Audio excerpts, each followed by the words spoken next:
My name is Kristina Rasmussen. I am the Director of Government Affairs for the National Taxpayers Union. NTU is the nation's largest and oldest taxpayer organization. We were founded in 1969, and we have over 9,000 members in the great state of North Carolina, so thank you to everyone out there who's a member.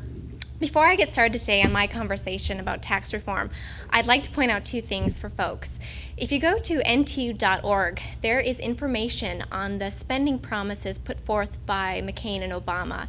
We went through every single policy promise and speech they made about programs, and we totaled up what they would increase or decrease for federal spending. And we're talking about hundreds of billions of dollars in difference. So it's a great little factoid to have when you're telling folks about who you'd like to see them vote for this fall, and that's on ntu.org. You can also find information on a grant program that we're doing. We started this last year, and basically we're giving cash away. We're giving cash away to folks who want to start up local or state taxpayer groups in their area. And if you want to talk to me more about this program, I'd be happy to tell you about it. So I'm going to focus my comments today on federal excise taxes. But before I go there, I'd like to speak a little bit more about the complication that's currently found in our tax code. Many of you have probably seen politicians stack up those tax code books up to the ceiling, trying to show you just how complicated it is. But I want to give you some more facts that you can use when you're telling people about tax reform. This past year, individual taxpayers like you and me spent 3.5 billion hours figuring out what their federal income tax burden was. The value of this time is over $90 billion. Think about what we could do if we applied the value of that time to something more productive, like starting a business or just spending time with our family. If you're filling out the regular 1040 form, you will face an instruction book that is 155 pages long. You spend a lot of money paying your taxes. If you were to go and file your regular form, on average, you spent $268 doing that last year. And I'm not talking about paying your taxes, I'm talking about filing to pay your taxes. That $268 goes towards postage, tax software, your tax accountant, maybe he's getting some of that money. And if you're a small business owner, that number is about $444. Once again, this is not your tax burden, just what you have to pay to file your taxes. And let's not forget about corporations. This past year, they spent over $170 billion on tax compliance. That number is equal to 43% of what they paid. So they are paying almost half of what they owe, just trying to figure out what they owe. And I think that is extremely disturbing. Now, for the most part, all those numbers I just mentioned, I'm just talking about income taxes. But there's this whole other class of taxes that the feds levy on us to try to get more money out of us. And it's something that unfortunately we don't notice, even though we pay them on a day-to-day basis. And those are these federal excise taxes I was talking about. These are a special type of taxes on a product, a service, or activity that you engage in.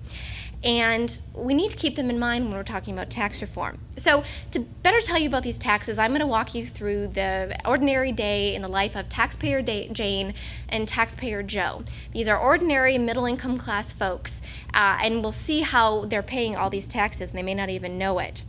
So let's say one morning taxpayer Jane wakes up and she realizes that school time is coming and there's a lot of things to get in order with her family. So she knows that she's got to take her son to get vaccinated. So she jumps in her car, and on the way to the doctor's office, she noticed that she needs some gas. So she pulls into the gas station and fills up with 15 gallons of regular unleaded gas. It's not on her receipt anywhere, but she actually just sent $2.76 to the federal government because there is about a 19 cents tax, a federal excise tax on every single gallon of gas we buy. So while she's standing there at the pump, she realizes, oh shoot, my husband's truck needs some gas too. So she goes home, she brings the truck back. Well, when she's filling up 15 gallons, she's actually sending $3.66 to the federal government because there's an even higher excise tax on diesel.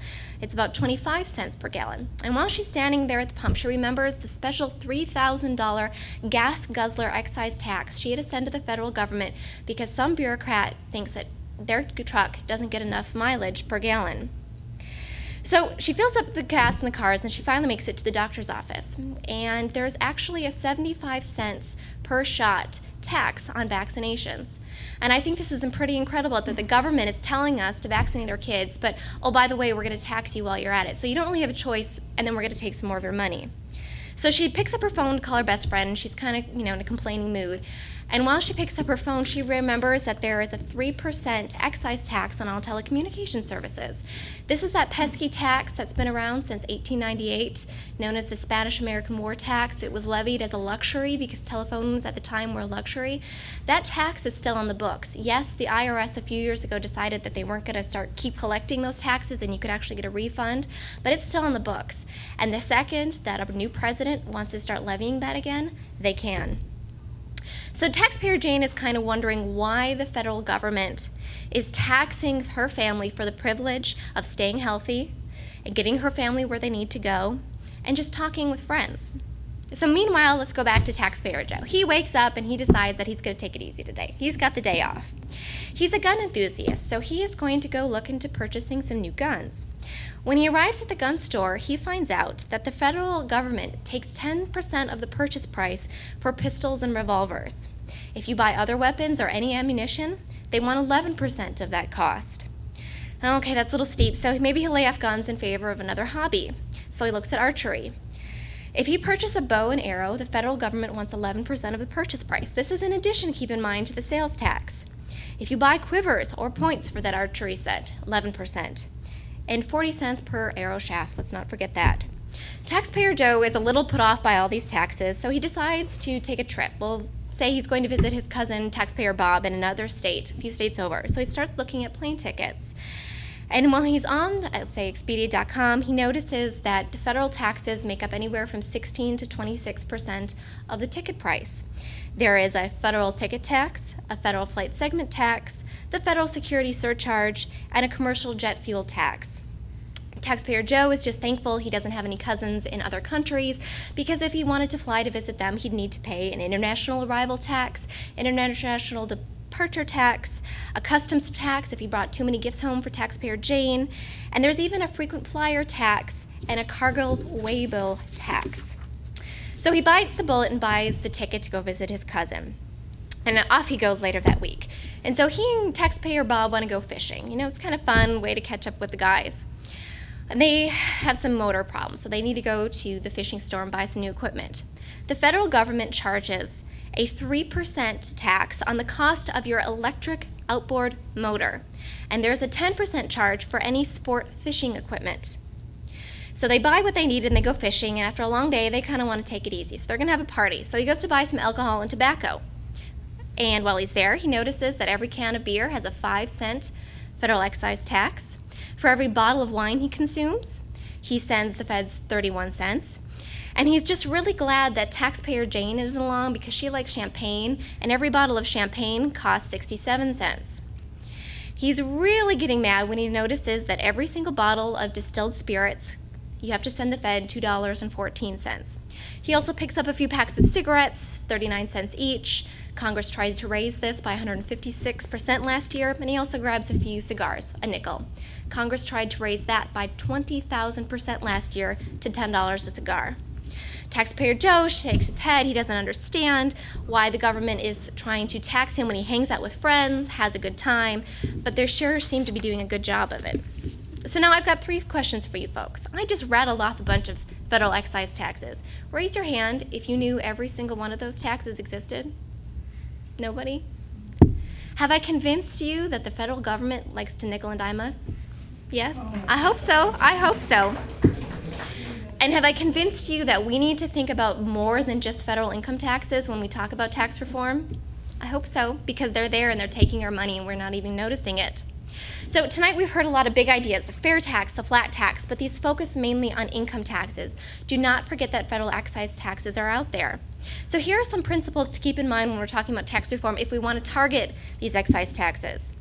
1, transparency is key. It should be clear and obvious what we're being charged. There should be a line item on our receipt saying what we pay in federal gas taxes every time we fill up. The federal government is making a profit off of our fill-up time, and that's just not appropriate, and at the very least we should know about it. The government really shouldn't be picking winners and losers. Why is sport fishing taxed by the federal government and horseback riding isn't? Why is archery hit, but another sport like soccer isn't?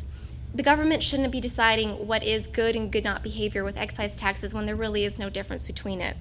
The final thing is to say simple. Why should a bottle of wine be taxed differently than a bottle of champagne? Companies spend valuable time figuring out what taxes they have to levy on their products, and I would rather see them use this time developing a better product. So whichever tax reform plan we pursue, we need to remember excise taxes. Income taxes are a big deal. We pay thousands of dollars, but Uncle Sam is hitting us with excise taxes as well. Thanks so much.